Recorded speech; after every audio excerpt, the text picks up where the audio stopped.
Y'all remember this video? I do. I made it a while back. The idea was that I would imagine what Webtoon characters would play like in a platform fighter. Think Smash Brothers or Rivals of Aether. That's getting a new game actually. I didn't really plan that. That's fun. I had a fun time creating movesets, editing the video, even making these little fun assets, even if I'm not an artist, and I think it clearly shows. But since I'm definitely gonna be busy this week, why not make a video on something I want, but probably would never get to, and also had the script written like a month ago. I'd recommend watching this video on Hardcore Leveling Warrior first, mainly because I explain things a little bit better there. But to quickly go through the video structure, I'm gonna start with an introduction to the series and the character, then explain some general overview of the character's gameplay style, nothing too in-depth. But then I would go in-depth with the character's specials, because they're just really fun to talk about. Then extra character information, which includes costumes and unique character traits, and then I'll end with a stage from the series, which is actually weirdly the hardest part. But with that being said,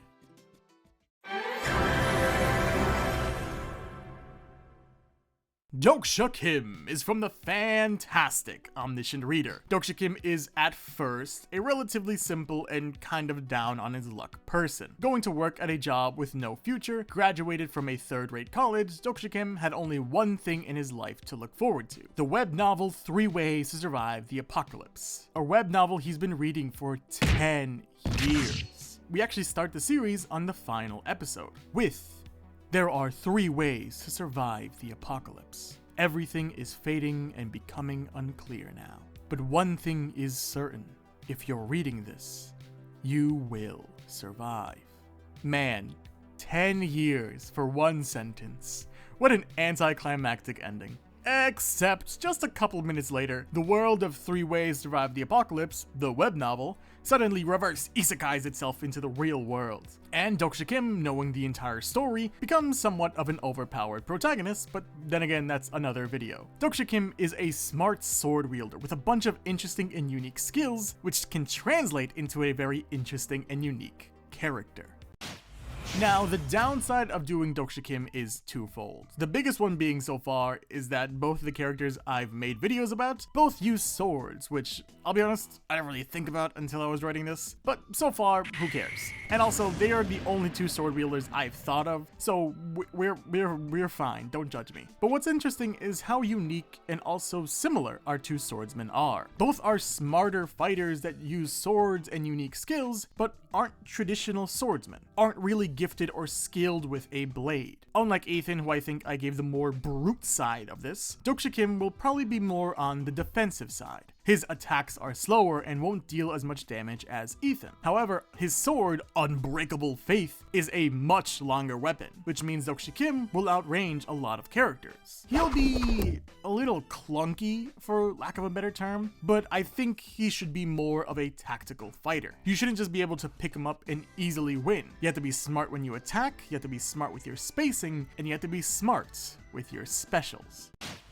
Like Ethan, Dokja Kim and most of the characters of Omniscient Reader have unique moves known as personal skills. Unlike Hardcore Leveling Warrior, however, a good majority of these skills aren't necessarily used for combat. And honestly, that's the biggest reason Dokja Kim is a little tricky. Dokja Kim has 4 totally unique skills that no one else in the series has. Those being Fourth Wall, Bookmark, Character Profile, and Omniscient Reader's Viewpoints. Perfect, right? 4 unique skills, 4 specials that need to be filled. Well, the biggest problem is that all of these skills are more on the defensive side, and most aren't exactly easy to apply to a platform fighter. I'll touch on why when I go through it, but we'll be using some of these skills and also some of his other skills. So let's start with his neutral special, which actually isn't a skill. Dokja Kim uses Blade of Faith as his neutral special. You see, Dokja Kim's go-to weapon in the series is his sword called Unbreakable Faith, a constellation-grade artifact that increases strength and whatever. But the main thing I wanted to focus on is its unique ability, which allows the user to affix a special elemental ether onto the blade, one of 3. Fire, Dark, and Holy. Now, what they do in the webtoon is a little unclear. They seem to do bonus damage depending on the enemy Dokja Kim is facing, which certainly can be the case, but that's a little boring. So here's my take. Dokja Kim will take a second to pull up a menu, in which he can choose one of the 3 elements he wants to affix on his sword. Yet again, think of Shulk's Minato menu. Each ether does something different. The Holy Ether will cause moves to come out faster with less end lag, but decrease damage for 5 to 10 seconds, making it easier to combo but less damage being dealt. Dark will increase damage received, but will only last for 1 hit. When the player hits an opponent, the opponent is cursed, dealing a poison type of damage, giving the curse effect. Think of Joker's side special. This effect will last for a couple of seconds, I don't know how long. Fire is a mix of both, decreasing movement speed but increasing damage during the 15 to 20 seconds. All effects come from sword attacks, so these ethers don't affect other specials. After the ether runs out, the special has a timer on the special itself, and the ether used has a longer cooldown, so you can't use them in rapid succession. For Dokja Kim's up special or his recovery, he uses Way of the Wind. Way of the Wind allows Dokja Kim to simply control wind. The skill itself is really cool in the series, but it's also amazing due to the fact that I don't have to bend over backwards to try to figure out a way to make him go up. When Dokja Kim uses this in the air, he takes a second to put away his sword and the wind guides him, I guess? Really, I'm thinking of Lucario's up special, with greater control but maybe a slower speed, or maybe the other way around, a faster speed with less control, and has a good range to it, but no damage will be dealt to opponents. However, that's not all, as when the player uses it on the ground, instead of a wind guiding him upwards, a tornado-like wind surrounds him and boosts him in one direction, with no control other than the direction the player pointed to at the beginning. Less range, however, this tornado kick will deal a good amount of damage but will stop on impact. Moving on to Dokja Kim's down special, here's where we finally get to see some of his uniquer skills. Technically, Way of the Wind is unique to him. Human-wise, doesn't matter, as Dokja Kim uses Omniscient Reader's Viewpoint as his down special. Now, Omniscient Reader's Viewpoint is a 3-level skill that lets Dokja Kim see his opponent's intentions. Level 1 lets him see where his opponent is going to attack. Level 2 lets him read thoughts, and level 3 lets him literally ghost people. He watches over people as a ghost. Level 2 and level 3 might be a little tricky and challenging to incorporate, but Dokja Kim often uses level 1 to counterattack, which will be his down special. A simple counterattack. Nothing special there, it'll just be a simple counter, and projectiles will simply be dodged. And finally, our side special. And we have Bookmark. I'll explain my exasperation in a bit. Bookmark is a unique skill that lets Dokja Kim borrow skills of other characters based on how high his understanding of that character is.